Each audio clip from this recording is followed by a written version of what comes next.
In today's video, we're going to talk about if you should purchase your primary residence or an investment property for your first home.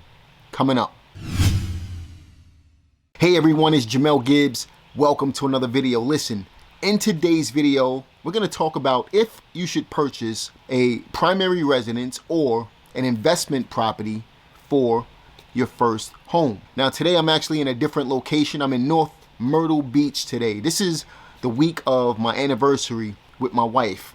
Now we've been together for 21 years, but we've been married this week. Actually, March 31st is gonna make 15 years married. So it's been a very long time, and I'm with my best friend, which is ultimately the best place to be, and I'm very happy about that. But we're in North Myrtle Beach today. We rented a condo. We decided that we wanted to go away with the kids for a few days, and then on the 31st, on our anniversary date, we're actually going to a different location, just my wife and I. But we're here at this this condo and enjoying ourselves with the family. And while I was here, I decided to shoot a quick video because I got a really good question in from one of my YouTube subscribers. So I wanted to make sure I got this question answered for you. So the question is, if you were in the market to purchase a home for the first time, would you buy your primary residence first or an investment property? Now, I really thought that was a really good question because a lot of people have that question as well, whether you know it or not. Maybe you're not asking that question yourself, but in the back of your mind, you're thinking if you should purchase a primary residence or an investment property. And sometimes people just don't have the answer. So I wanted to make sure I provided you with a logical answer that I believe would help everyone watching this video. So first and foremost, let's backtrack for a moment. When it comes to purchasing your primary residence, most people look at what they call the American dream, and they want to purchase this 3-bedroom, 2-bath property or larger. You know, some of us have larger aspirations of, you know, getting a bigger home. For some people, the American dream can be getting a mansion or something like that. All of us have different goals that we want in our lives. And, you know, whatever that American dream is for you, that's pretty much what you have in the back of your head to go out and pursue and eventually get. But what most people forget is that when you purchase a primary residence, in my humblest opinion, and this is me thinking as an investor, a primary residence is not an asset, it's a liability, okay? Now, here's the reason why your primary residence is a liability. The reason why your primary residence is a liability is primarily because you have to come out of your pockets in order to be able to pay for that primary residence. Now, that's not to say that having a primary residence is a bad thing, but when you have to come out of your pockets, that means you have to go and produce some income to be able to pay for that primary residence. Now, what if you were able to have a primary residence? Maybe it's not exactly what you want at the time, and I'll share with you exactly how to get that in just a moment, but you were able to live for free while owning a primary residence. And then in due time, you can get the primary residence that you truly want, but you're not paying for that primary residence. That's the way you're supposed to do it. That's the way it should be done if you want to live a free and wealthy lifestyle. And I'm going to share with you exactly how I would do it if I were just getting started. So what exactly would I do if I were just getting started? If I didn't own any property right now, and I wanted to either purchase an investment property or a primary residence. Well, let me tell you exactly what I would do. First and foremost, I would do both at the same time. And this is a method called house hacking. So how does house hacking actually work? Well, when you purchase a primary residence, you can get what's called an FHA loan, which is a government-backed loan, which allows you to put down 3.5% of the purchase price down plus closing cost. And in addition to that, you don't need perfect credit to be able to do this. You can have as low as a 500 credit score and still be able to get a mortgage on a property. Now, there's a little bit of caveat to that. If your score is between 500 and $579, you got to come up with 10% down. So what I encourage each and every single person watching this video, if you don't have good credit, what I encourage you to do is go out and get a minimum, build your credit up to a minimum of 580. Because the moment your credit score hits a 580, you qualify to put down 3.5% on a property, which is significantly less than a 10% down payment. So let's just say for example purposes, if you were looking at a property that was $100,000 and your credit score was a 550, then you would literally have to come up with $10,000 plus closing costs to put down on that property. But if you just raise your score up from a 550 to a 580, which is only 30 points, that's literally the difference between putting down $10,000 and $3,500 on your first property, which is a $6,500 difference. That's $6,500 that you can keep in your pockets, obviously plus closing costs. So really you're gonna be investing somewhere in the neighborhood of $45,000 to $5,000 to purchase your first home versus $10,000 to $12,000. All right, so if you just work on your credit just a little bit, right, and you raise your score up to a 580 minimum, you can put down 3.5% on your first investment property. Now, some other requirements that you need in order to get an FHA loan is it needs to be your primary residence, and you must meet the FHA minimum requirements in order to make this happen. Now I'll tell you this, at the end of the day, they make it really easy for you to become a property owner in America. And if you just follow their guidelines, right, you show proof of income, you have a minimum score of 500, preferably a 580 so you can put down less money, and you ultimately make the property your primary residence for a period of time, you can own any property that you want. So you have a choice at this point, right? You can either purchase a property where it's going to be you and possibly your family living in that property, and it's just your typical bread and butter property, your typical American dream, quote unquote, property where you have the 3-bedroom or 4-bedroom with 2 to 3 bathrooms, sometimes 4 bathrooms in that particular property. Or you can go the other route and you can purchase a property which will be your primary residence as well as an investment property. And that's where I'm going with this in this video. I truly believe that every single person watching this video, if you don't own a property yet, you should really consider what I'm about to say, because this is how you can not only purchase your own property to live in, but also live there for free while also building up some wealth to be able to purchase more properties later on. And I can go into a lot of detail on how, as a single individual, you can purchase up to 10 properties, right, under your personal name using Fannie Mae requirements. Now, obviously, the requirements change as you purchase more properties because you're going to have more debt, but your debt to income ratio has to match what the requirements are in order for you to be able to get more properties over time. But focusing directly on your primary residence, meaning you're actually going to live there, here's what I would do.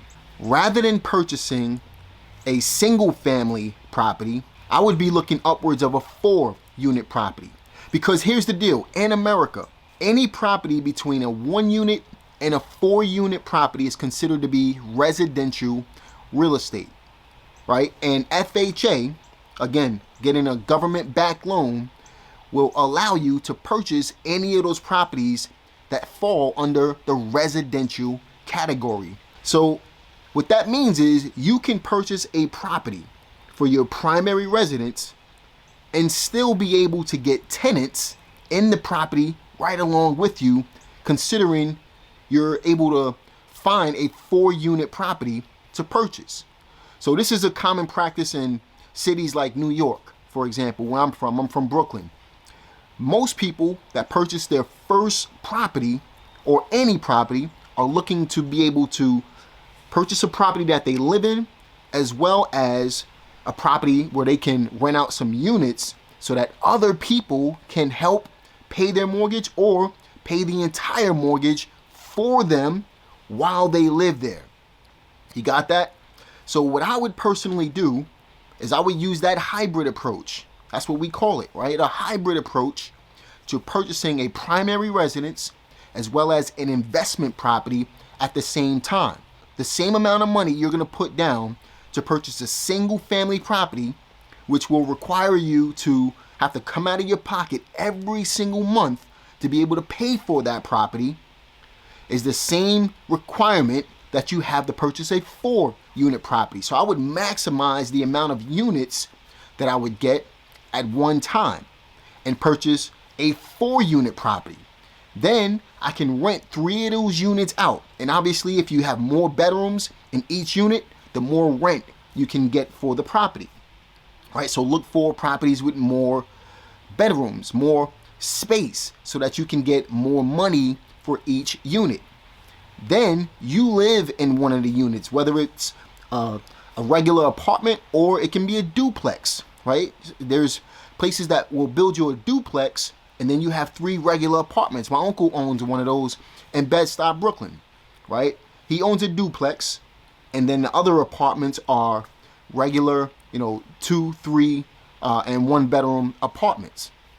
So what you do, you live in the larger unit where you have the space, the duplex, you have the place where you need to live. You have what you want. But since you're renting out the other units, you're living in your place rent-free or close to rent-free. I would actually work the numbers so that I would live there and not have to come out of my pockets with it.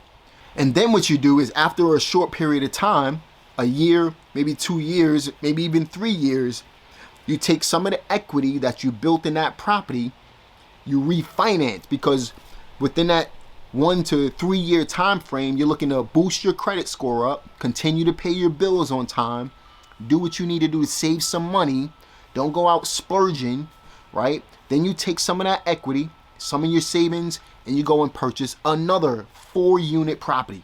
And you can do this 10 times under your personal name. So what that means is, if you start off with a 4-unit property, right, you can then do that 10 more times. So rather than purchasing single family houses for investments, you can purchase multi-unit properties, 4-unit properties.